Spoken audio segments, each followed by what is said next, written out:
Hey YouTube, this Mike at P2P Amps. How's it going? Looking at an Uncle Larry chassis right here, and this one's going to the Netherlands, 240 volt. And I've had a couple questions from some guys like, hey, you know, what transformer are you using for that? How do you wire it and all that good stuff? I'm a little confused. No problem. I can walk you through that. I know the professionals and the big builders out there, they know this stuff, so they don't need me to tell them, but this is for the guys that, you know, I've never done it before and just kind of have some questions. First of all, on the 240 transformers, this is the one that I use for the power transformer, 290 BBEX. Good transformer, the voltages are correct, all that good stuff. Okay, so the other thing you're gonna need besides that is you're gonna need a double pole, single throw switch here. It's recommended that you do that. Do you have to use it? No. Do I suggest you use it? Yeah, probably in this case I would. Okay, so let's start at the transformer. First thing you want to do is there's a brown and a black wire, and this one's covered with shrink. You're gonna tie those together, solder them, and put some shrink over them, and tie them up.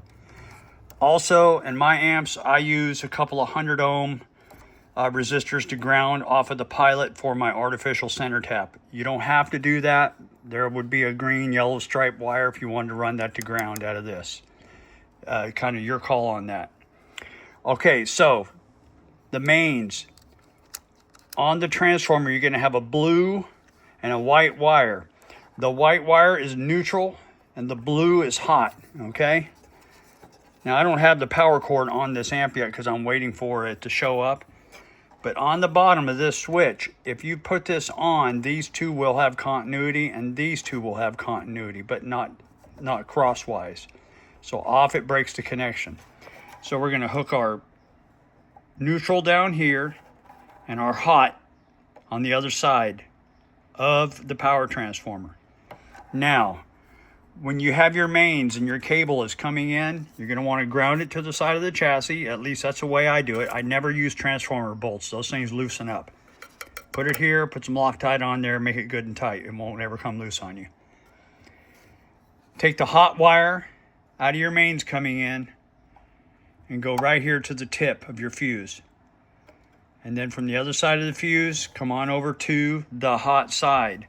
Same side of the switch where your blue wire is down here, okay? The neutral, out of your main wires coming in, you bring it over, directly connect it right here to the top of your switch.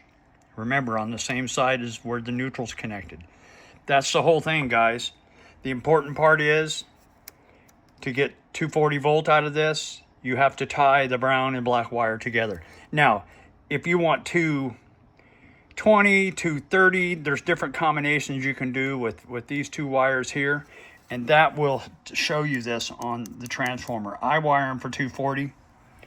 Right now, when I check this amp, the plate voltage is about 365, 370 in that range, and when I check my bias at this point right here, I'm at 20 milliamps, which is perfect. That's what I want.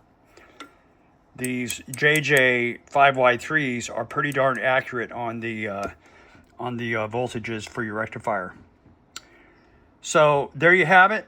I just wanted to point that out after having some requests to talk about that.